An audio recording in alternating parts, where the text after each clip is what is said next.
I can almost... Oh, there it is! Wow! Yeah, there's the rainbow. That's awesome. Who knew light had so many colors? Well, I did, because I have a PhD in optics, but wait, hey, they're here! Are you going to tell them all about my favorite thing? Yes, I'm excited to tell everyone how to capture a bubble and put it on a page. Why don't you experiment some more with this diffraction lens, and we'll talk about it later.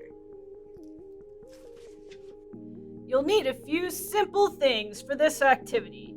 You can make homemade bubble solution using the ScienceWorks recipe on the instruction sheet, or you can use plain old soap and water.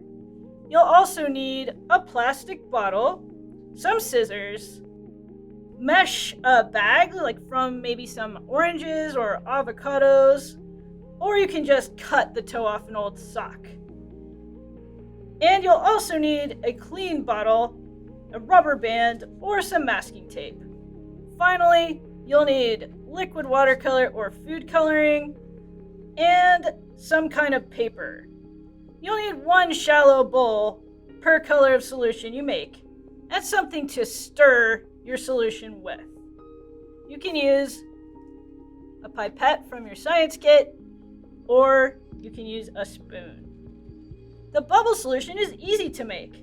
I just cut the end off of a plastic bottle, and then I stretched a little mesh net from some avocados across the opening and held it tight with a rubber band. Then I used my beaker from my science kit to measure out 2 ounces of different colors of liquid watercolor.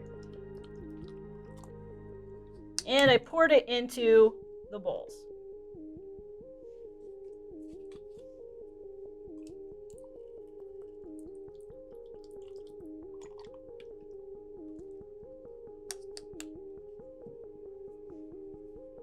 Then you're going to add a little bubble solution to each of your bowls of liquid watercolor.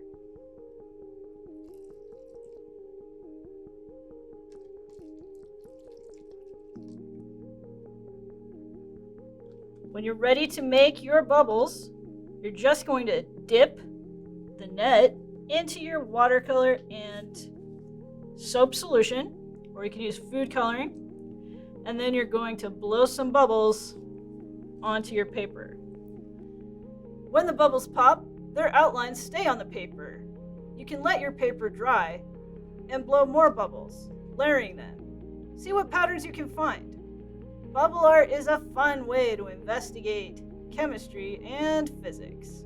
Let's take a closer look at the science behind bubbles.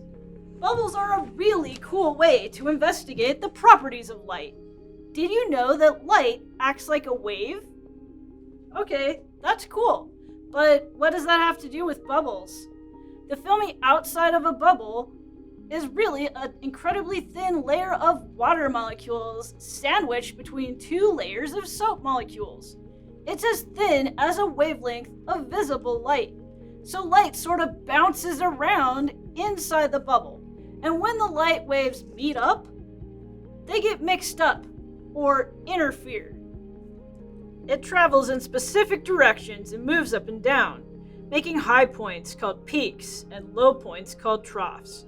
2 waves can be in the same place at the same time. Think about if you tapped the surface of a pond lightly to make ripples. If you make ripples and your friend makes ripples, sometimes your ripples will interfere with each other. The 2 waves travel together, and their peaks and troughs line up. So they add up and make new peaks and troughs further apart.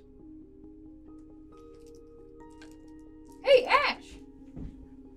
So, I've been really busy with the diffraction grader making observations, and now I want to tell everyone about why the swirly colors happen. What do you think? Oh yeah, go for it, Earl. Sweet. So, what I observed is that the bubble film gets thinner as the water evaporates, and different colors seem like they get brighter or more faded.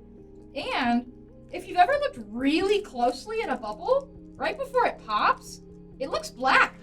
Why do you think it does that? Oh, wow. That's a really good question, Earl. Send us your predictions about why bubbles look black just before they pop. along with pictures of your bubble art. And you can discover lots of fun things when you play with your diffraction grating. But just be sure you never look at the sun with it, only indoor lights. Hey, before you go, I want to make sure that you have all the tools you need to do these really cool experiments at home too. To get your own free ScienceWorks Science Tools Kit, go online to scienceworksmuseum.org or click the link in the description below to register and receive your free science kit. See you next time!